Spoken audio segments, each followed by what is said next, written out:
the video game voice and motion capture actors in SAG-AFTRA, the union, they have gone on strike. So over 160,000 performers will refuse to work for new video games in production. At several developers are being affected by this, like Activision, Disney, EA. I don't think all of them are, because I think if they're under a certain size, you can hire. And obviously, if you're hired and you're not part of the union, it doesn't apply to you. There's several different things that they're working on and that they're kind of striking over, but the majority of it is centered around AI. So the voice act, and funnily enough, you have to have, whenever any union is going to try to have a strike, they put it to a vote to their members, and they have to be over 50% to do this. This came in at 98.32% voted yes to strike on this. Yeah. Yep. Essentially, they are saying that they want fair compensation and the right to be informed, the right of informed consent for the use of AI, of their voices, their faces, their bodies, anything that they're doing. So basically, they want the studio to tell them, hey, we're wanting to do this, and then they have to give consent to do it, and then be fairly compensated for their likeness or their voice or whatever it was being used in those things. And then they did say, so there are other issues that they were dealing on, that they said that, hey, in the last 18 months, we've been negotiating all these things, and we've actually come to agreements on a lot of these areas. But these video game companies just are not they don't want to budge with us here on this AI front. And so that's really, at the end of the day, the sticking point. What's going to end up happening and how long this is going to go, who knows? And how many different games anything that's being worked on is probably dead in the water at the moment while this is going on. And anything that's not far along, or even if it's been done for a while, it's like, if you need any new lines picked up or whatever, like, well, you got to stop now. It's not, even if you're about to be at the finish line, be like, oh, we've got these couple paragraphs that need to be redone for several different characters or something. Well, you're kind of stuck now, because more than likely, at least one, if not a handful of your actors or voice actors are going to be part of the union. So do you guys have any thoughts about, what are your thoughts just in this in general? One thing that really stuck out to me is that it seemed like when you come down to it, the developers or the video game companies are replying by saying, well, we're offering you a fair wage and we're offering this. And the sticking point for the union seemed to be, we would just like it worded a little more clearly and a little more specifically. And it seems odd to me that is where this stopping point has been. To kind of pull back the curtain on Married to the Games a little bit. We're going through some contracts and stuff and renewing our agreement and deal with Access More. And because we both have each other's best interests in mind, when one side says, can we get more clarification on this? The other side has been, yeah, it's this, and we'll clarify this. And so it seems like when you actually want to work together, clarifying things shouldn't be such a big deal. And I don't know, if the game companies are saying, oh yeah, we're giving you that, why they can't then just say, well, if you want it worded a little more clear, we can do that for you. That seems like a weird point of hesitation on they're being like withholding, basically. Yeah, why we don't want to tell you. Yeah, why do you not want to be more clear about this or more specific about what a performer is and that kind of thing? It's just very, very weird to me. Yeah, I thought for sure that this wouldn't get to this point, because we just had this in the movie industry with the writer's strike last year. And, they came to an agreement. It was the same issues. It's over, especially it's over AI. That's really the main kicker, is that these people want to be compensated, especially if AI is going to use their tone and likeness and what have you, as they should. I completely agree. They need to have they need to be notified. They need some sort of compensation for likeness and be done with it. So when I saw this initially, I'm like, man, they've been on the brink of striking for a while. I would have thought that they would have taken a page from the movie industry and be like, well, we'll just kind of do the exact same thing and everything should be fine. That's the thing, is that in theory, this SAG-AFTRA is all one giant union. They have different wings. But when they struck the other deal, the video game side was like, No. Hello? All the stuff that you just did and you got over here is like for the highest paid actors, works fine for them. None of this covers any of us. And in addition to that, a lot of the wording on at least the video game side of it is like, yeah, bigger people get paid for this, but you're just basically saying that you can use generative AI for all these other things. It's like you're essentially killing the opportunities for any new people to come up in the ranks, because a lot of times they're getting like small little NPCs, sure as cold outside type voice stuff in the background. And they're just like, no, we're just going to use things for all this. And so the video game performers and actors side basically said like, no, we're going to do our own thing essentially. I mean, there's complications there and I don't know all the intricacies exactly because it is still part of SAG AFTRA. But that was one of the big things that I saw back when the Hollywood side, if you will, made that deal, is that all the tons of the video game side were coming out and saying like, nobody asked any of us for a vote on this deal. This is a horrible deal for our way that we do things. So that's pretty much where led to this happening. And it sounds like they had been working for the last 18 months to try and keep this from happening. Cause I feel like we had a video game strike not that long ago. Yeah. It was pretty recent. So, and kind of on that, sort of on the same, I think it was Shelby Young, a voice actor, retweeted or reposted on X that if you're on X, just a heads up that under the privacy and settings, there is a little tab called Grok. Yeah. And by default, your account is checked that I give Grok permission to use my posts to train AI. You might want to go in and not toggle that, but it's turned on by default. So I had no idea that was a thing. So just you also can't even turn it off from the app. You have to go to the web version of it. Is that right? Really? It's not in the app, or at least it wasn't before. I don't know if it is now. Pretty sneaky, sis. But I mean, this is interesting. I'm hoping that this isn't going to be very long. I'm hoping it's not going to be long drawn out, but you're right, Chris. Like, there's a lot more players at stake here than just, the big Hollywood actors. There's a ton more of these amazing video game voice actors. And it's not just Carl in accounting from the developer. I'm like, hey, we need a voice. Get in here. Right. It's like there's a lot of people that do this and make a living doing this. And they're not the big Hollywood stars. And yes, they should be compensated for it and they should be notified if something like that's going to happen. So I don't know. I mean, we're right back to, AI and the intricacies of it and what do we do with it? And I'm hoping this will get resolved fairly quickly. I hope. I feel like AI is, it's surprising to me that they would want to side on the side, like be seen as siding on the side of AI, when I feel like, especially in the creative field, it's pretty well known that they're not cool with it. And so it's just kind of odd that they want to, to me, it just paints them as a villain, that they would even hesitate to not want to sit down and straighten things out. Yeah. Yeah. I'm with you on that. It's weird.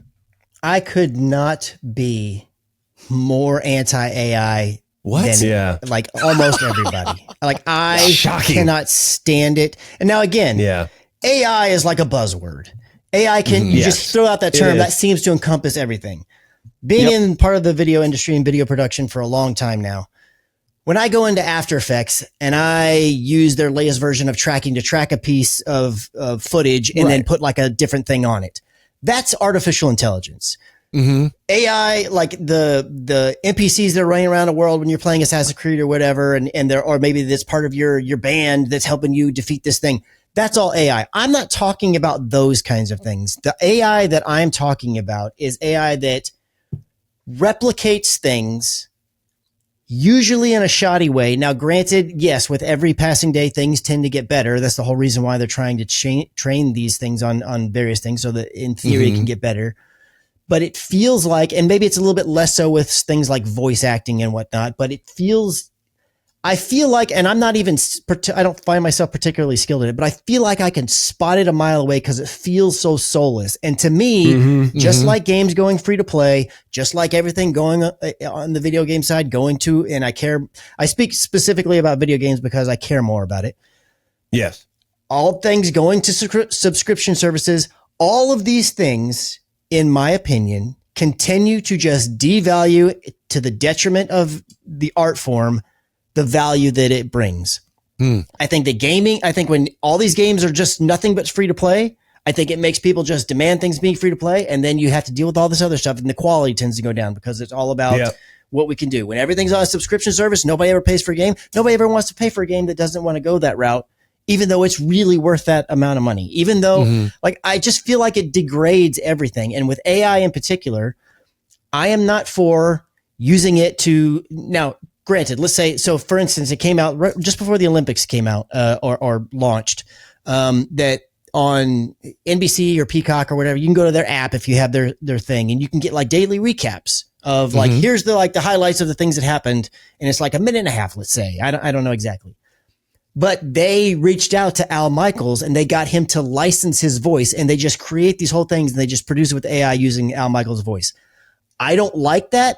But he had a say in it. He said, hey, I'm cool with this. I signed a deal. I'm licensing my voice and my likeness. It's not him physically or visually. It's only his voice. But you know what I'm saying? His audible likeness, he licensed that. So, hey, that's totally fine. I'm fine with that. I don't think you should be doing that because I think you should value yours a little bit more. But if you want to make that deal and you're all cool with it and y'all come to an agreement and everything, I'm fine with that on principle. Where I take issue is things like this where they're trying to not be specific about things because they know that what they could do is come back and be like, well, actually, you signed over this thing. We paid you this X royalty and that's in the contract. That's all I need to do. And in the deal that we have, that's all I need to do. So now I'm going to do this and I'm just going to continue to make it harder for new people to even break into the business. And if new people aren't coming in, eventually the people that are in it now are going to phase out and it's all just going to go to this soulless AI stuff. And I know that's a little bit hyperbolic. That's a little bit like doom and gloomish kind of thing, but no, it's fine. It's absolutely going to go that route. And I don't like the idea of using AI to write scripts that are trained on other things. There's something about when it comes to art, whether it's photos, whether it's images, whether it's video, whether it's writing, whether it's voice acting, all these things, a machine can't recreate the soul that is in it. Everything that's come out so far to me has felt incredibly soulless. And that's just moving on. And you can spot it. That's moving on and disregarding the whole other aspect that's not even in the gaming world of like nefarious things. Like there was this video, I came across it on Facebook a little bit ago before we started the cast. A video of Elon Musk saying something crazy. And it's very obviously AI. It had thousands of comments and all of them were like, I'm with you, Elon, or how could you say that, Elon, or whatever. I'm like, this is very clearly AI. And there's nothing saying parody. There's nothing like, that's where I take issue with it. All of this stuff is just so problematic. And that's a total different realm. And I know that's not for this show, but I'm just saying like, there's so much bad stuff with this. And I understand you need to be able to move forward. And yes, you need to be able to use AI in ways that will help and you need to learn things. And I understand once the cat's out of the bag, you have to live with it. I get all that. I'm fine with that. But there still needs to be like, people are talking like that these voice actors and that the people in Hollywood and that these writers and these independent people, making a living doing all these things.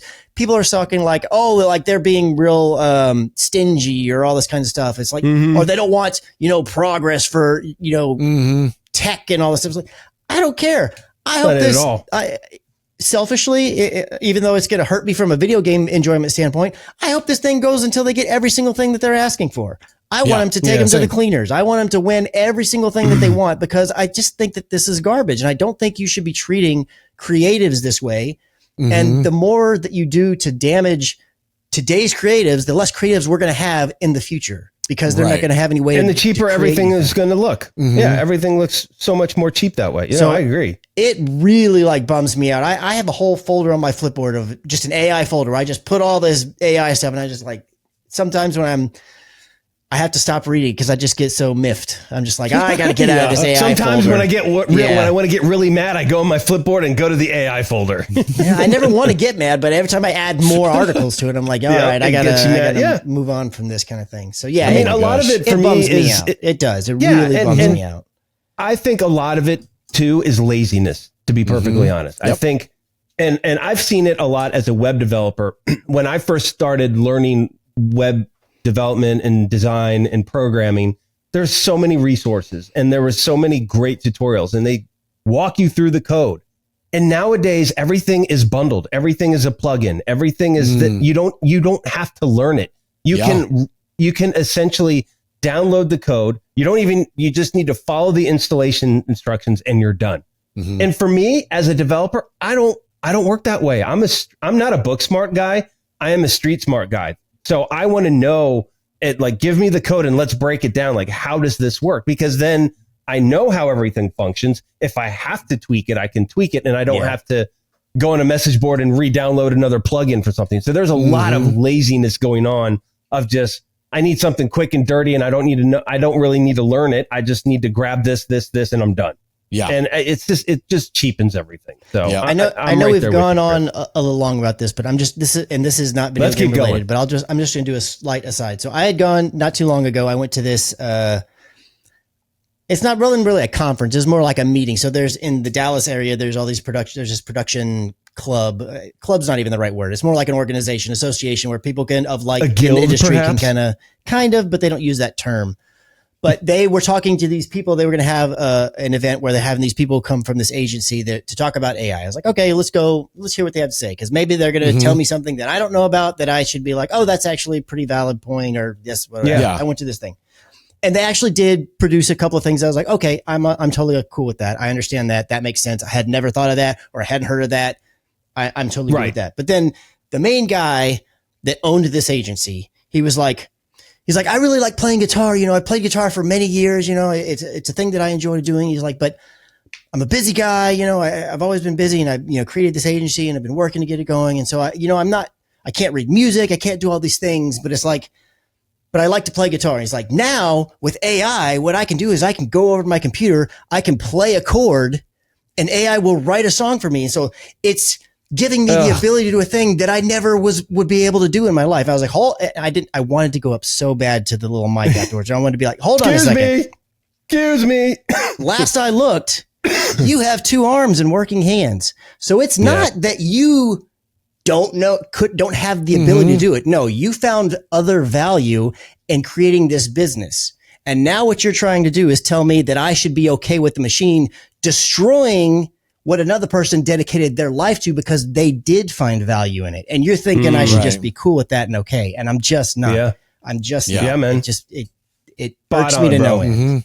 Yep. Spot on. Absolutely. I didn't go up on the mic and talk because I was like, they're going to throw me out of here if I do this because there's the guest speaker kind of thing. I was like, I don't need to burn any bridges, but I'm going to sit here and stew. I probably had smoke out of my ears.